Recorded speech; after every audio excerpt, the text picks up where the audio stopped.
Tell me about that. They were flipping votes in the computer system or adding votes that did not exist. Very little is known about their ownership beyond what you're saying about Dominion. It was created to produce altered voting results in Venezuela. I assume that you are getting to the bottom of exactly what Dominion is. There is much to understand about Smartmatic, which owns Dominion Voting Systems.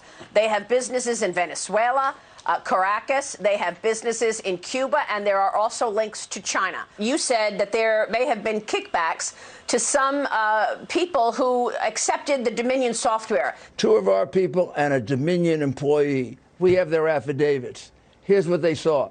They saw a big truck bringing in 100,000 ballots. They say started in Venezuela with Cuban money, and with the assistance of Smartmatic software, a backdoor is capable of flipping votes. They were manipulated by the software used in the Dominion machines. No one knows their ownership, has no idea what's going on in those servers, has no understanding of the software because it's proprietary. The machine ran an algorithm that shaved votes from Trump and awarded them to Biden. Dominion voting systems, you have described it with algorithms in which were designed to be inaccurate. Dominion executives that proceeded to go about and essentially sell elections to the highest bidder. What is apparently a broadly coordinated effort to actually bring down this president. The Dominion machine